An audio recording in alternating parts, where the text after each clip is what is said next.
It's all over. He will never fly again. He is dead. Icarus is dead.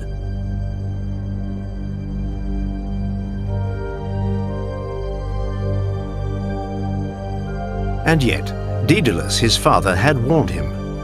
He had told him to be careful, to make sure that he always remained midway between the sea and the sun. If he flew too low, the foam of the waves would soak his wings. If he flew too high, the heat of the sun would scorch them.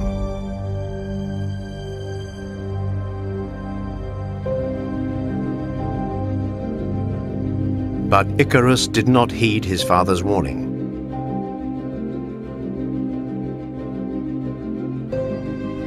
Still, what kind of father would make a pair of wings for his son and encourage him to rival the flight of birds? What an insane idea. Dedalus must have been out of his mind to thus risk the life of the one person he truly cared for. But in fact, no, not at all. Dedalus was a most extraordinary inventor who had learned his skills from the goddess Athena herself.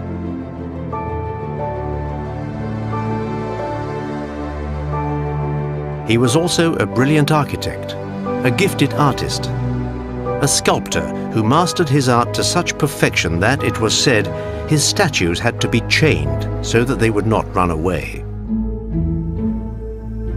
He once made a sculpture of Heracles that was so true to life that when the hero himself saw it, he was outraged and smashed it.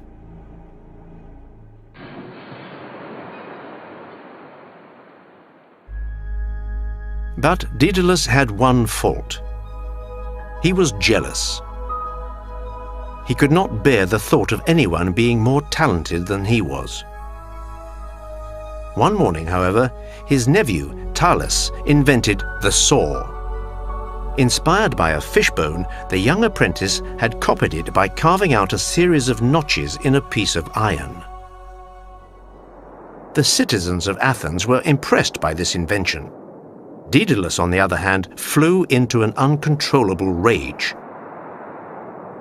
One morning, he led Talus up to the top of the temple of Athena and pushed him off.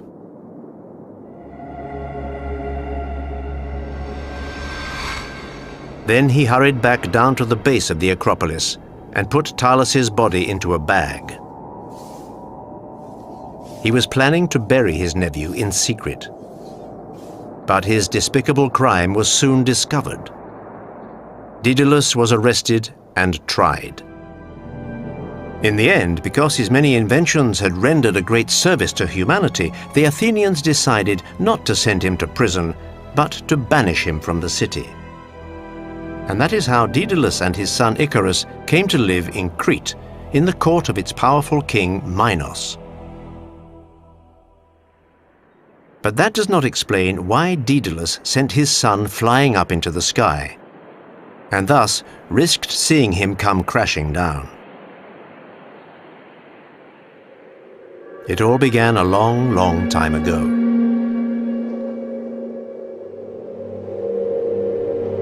Zeus, whose reputation as a charmer was by now firmly established, had just left his latest conquest, a beautiful Phoenician princess named Europa. After changing himself into the form of a bull, he had abducted Europa from the shores of Tyre and whisked her away to the mountains of Crete. Europa bore him 3 beautiful children, all boys: Minos, Rhadamanthus, and Sarpedon. Their mother did not remain single for very long.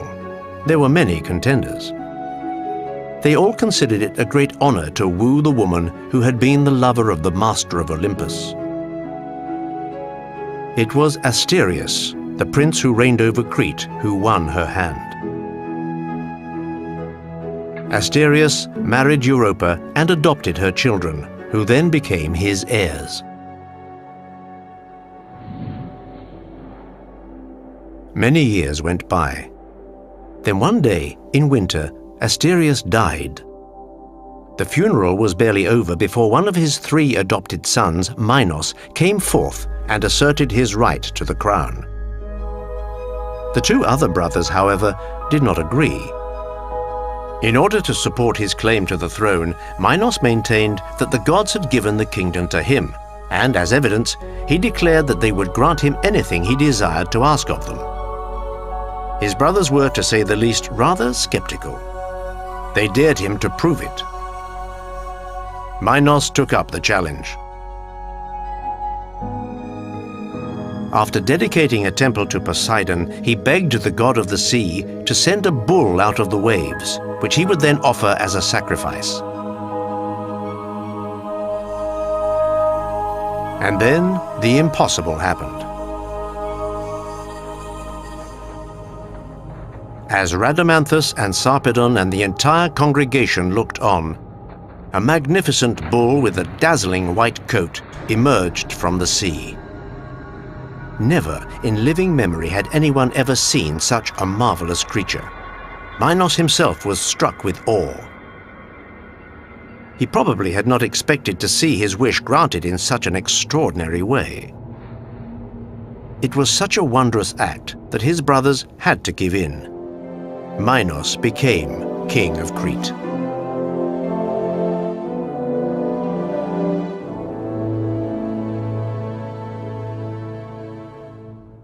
Minos thought Poseidon's bull was so beautiful that he decided to deceive the god. Instead of sacrificing the animal as he had promised, he sent it to be added to his own herds and slaughtered another in its place. Poseidon did not at all appreciate the king's double-dealing. The irascible god planned his revenge. It would be dreadful.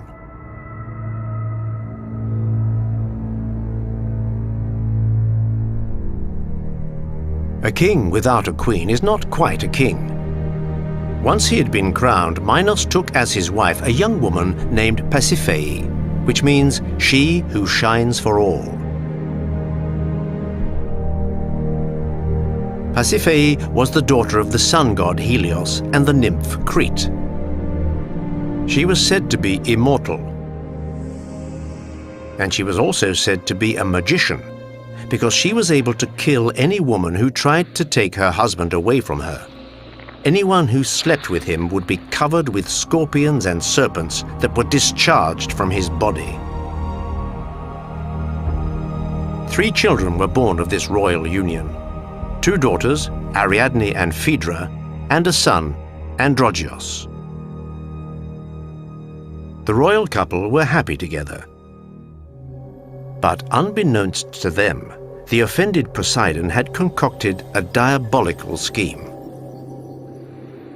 One night, the god of the oceans crept into Queen Pasiphae's bedroom.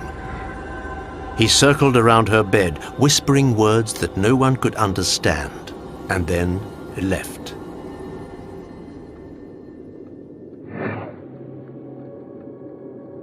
At first glance, nothing in particular seemed to happen. At first glance, because at dawn, Pasiphae woke up and to her astonishment found that she was madly in love, inflamed with passion, with an overpowering passion. For her husband? No. Pasiphae had fallen in love with the white bull that Minos had failed to sacrifice. In her confusion, not knowing how to slake the desire that burned within her, the irresistible desire that she felt for Poseidon's white bull, Queen Pasiphae went to see Dedalus.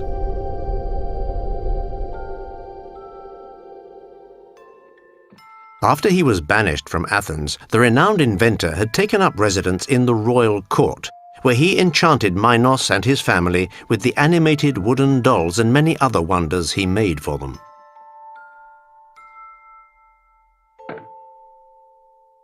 He would surely be able to find a way to help Pasiphae. Dedalus listened to the queen.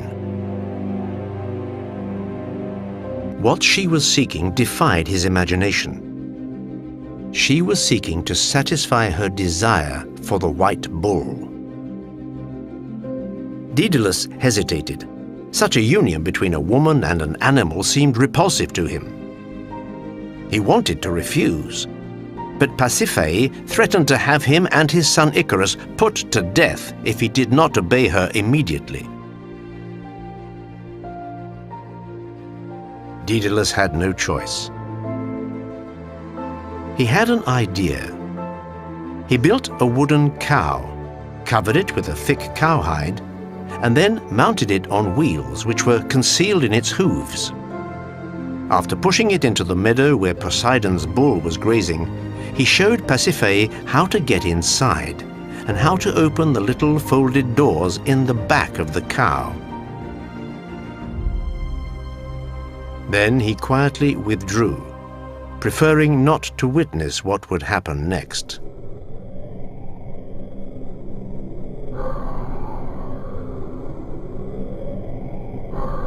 Nine months later, from this unnatural coupling was born a terrifying beast, a hybrid creature.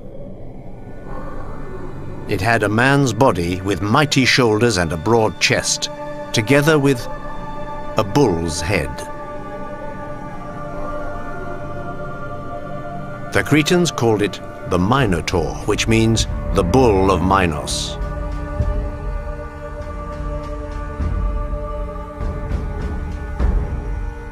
Minos was livid with rage, and his first impulse was to punish Dedalus for his thoughtless act. But then he changed his mind. What Dedalus did, he decided, Dedalus must undo. He ordered the architect to build a foolproof prison from which the Minotaur, that affront to the sacred institution of marriage, could never escape.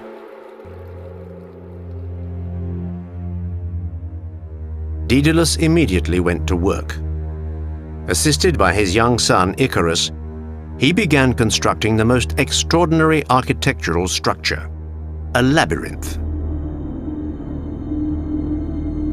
A labyrinth that would be so complex that anyone who entered it would never be able to find his way out again. Anyone, including its creator.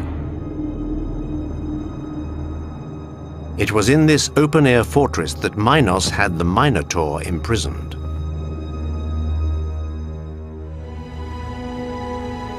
But then the king received some devastating news. Androgeus, his only son, had been killed in Athens under suspicious circumstances. Minos held Aegeus, the monarch who ruled over Athens, responsible for his death. War broke out. Athens was under siege. The people of the city were facing starvation. In order to lift the siege, the Athenians sent word to Minos that they would submit to any terms of surrender he wanted.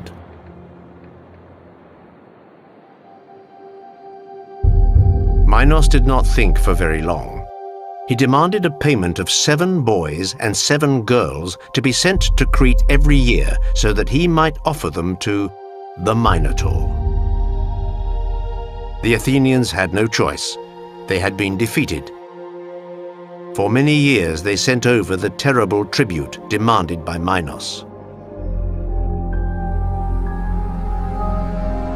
Until one day, Theseus, the young heir to the throne of Athens, decided to take it upon himself to eliminate the monster.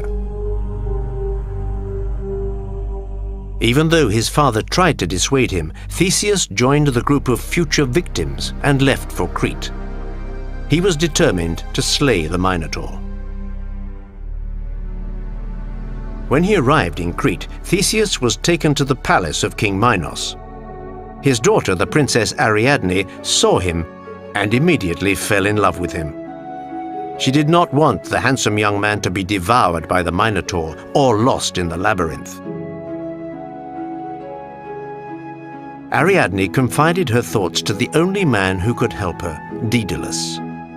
He was moved by the princess's feelings of love, by her desperation, and he decided to help her. A decision that would turn out to have fateful consequences. On the day that Theseus was to enter the labyrinth, Dedalus slipped a ball of thread into Ariadne's hand. She was to give it to Theseus. Once inside, all he had to do was to unravel the thread as he moved deeper into the maze, and then retrace his steps to find his way out again.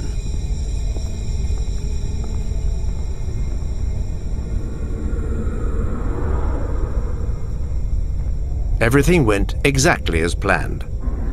Theseus killed the Minotaur and was able to make his way safely out of the labyrinth by following Ariadne's thread. Then, on that very same day, he took the princess with him, and they sailed away from Crete. The news of what had happened threw Minos into a cold rage. He immediately sent out orders to have Dedalus and Icarus arrested and thrown into the labyrinth.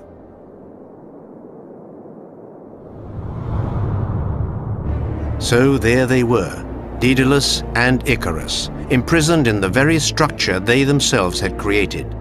Although it was Dedalus who had designed the labyrinth, he, like everyone else, was unable to find his way out through the stifling, twisting rows of arid stone corridors.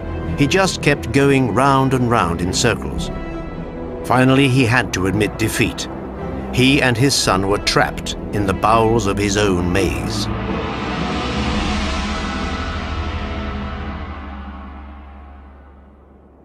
Icarus was filled with despair. He sat there on the dusty floor of the labyrinth. What else could he do but wait? Wait for who knows how long, as life passed him by slowly yet relentlessly. And then, when he pulled himself together and tried to find a way out of this prison, it was always the same thing. He became bewildered, lost, even more discouraged.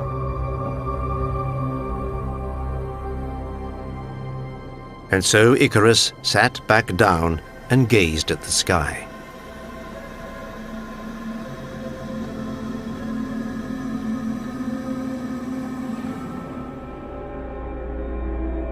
The sky, which symbolized the freedom that he no longer had.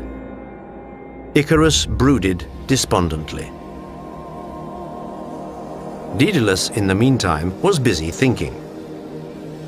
It wasn't the sky he was contemplating, but the birds.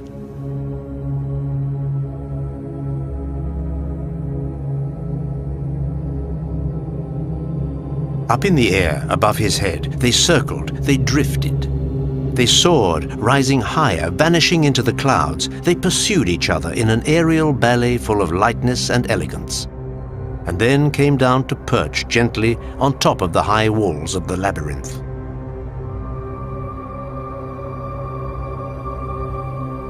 An idea began to form in Daedalus's head. It would, of course, be impossible to climb over the walls of the labyrinth, but there was perhaps, if one dared, another way to escape, and the old craftsman was willing to give it a try. He shook Icarus out of his torpor and said, pointing his finger at the clouds, "We will leave by the sky."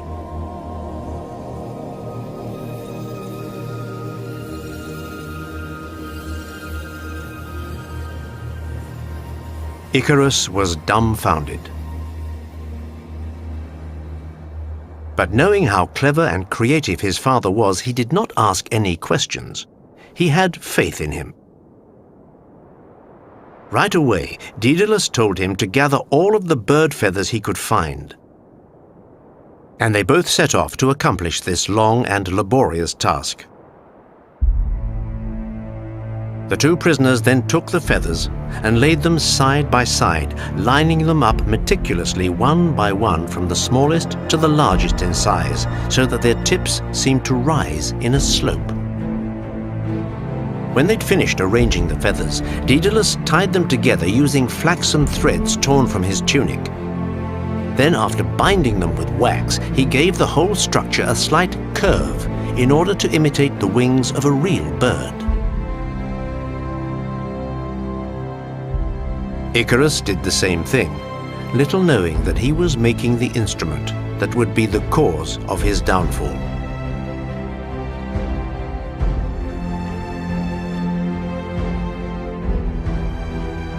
Dedalus put the wings on his son's back. He adjusted them and showed Icarus how to use them, telling him repeatedly how important it was to stay close to him and not to stray.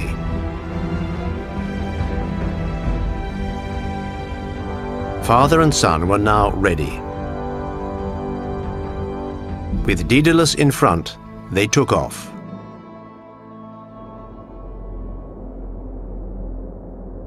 And there they were, rising into the air, climbing higher into the sky, leaving the labyrinth far behind. From time to time, Dedalus would turn to check on his son to make sure he was following close behind and staying on course. In his excitement, Icarus took to flying more and more freely through the air. His youthfulness made him reckless. Gradually, Icarus, who kept soaring higher and higher, began to stray away from his father's path. Dedalus called out to him. He implored his son to come back. But the old man's voice was carried away by the wind. Besides, Icarus was no longer listening. He was oblivious to anything but the jubilation of flying, of rising to greater and greater heights. Why stay in between? Why take the middle course when we are offered the entire expanse of the sky? Let's go further, even higher. Nothing can stop us. For a moment or two, Icarus felt like the king of the universe. Now that he could fly, anything seemed possible to him. But as he continued to climb, the rays of the god of the sun began to melt the wax in his wings.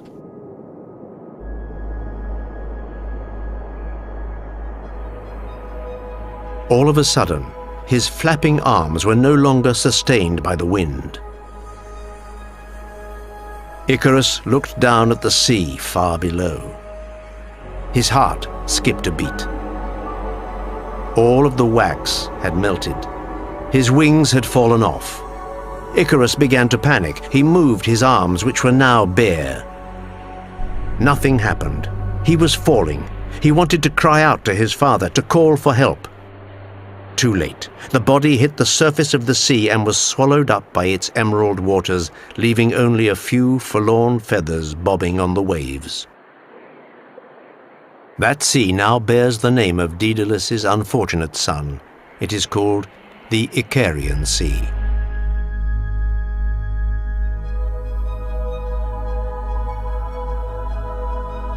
Dedalus had defied the laws of nature twice. The first time, in order to help Pasiphae, who'd given birth to a monstrous beast. The second time, in order to escape, by turning men into birds, for which he paid with the life of his son. One does not, with impunity, try to tamper with the laws of nature, and the gods do not like it when mortals seek to go beyond the limits of their human condition.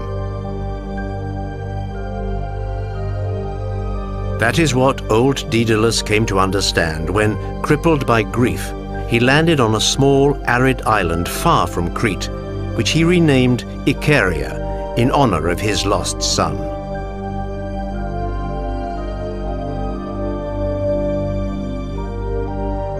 For hundreds of years, sailors and travelers have, as they crossed the Icarian Sea, wondered about Icarus and his airborne quest. Are we any different from Icarus? From the child who lived in an open-air prison and dreamed of flying away to another place, a place he imagined might be better. Icarus may not have fallen because he had lost all sense of moderation. His father, Dedalus, was clever, but also cautious, observant, and inventive, but also a man of reason. Icarus, in spite of his father's explanations and warnings, refused to listen to the voice of experience. But as we all know, experience is a light that only illuminates oneself.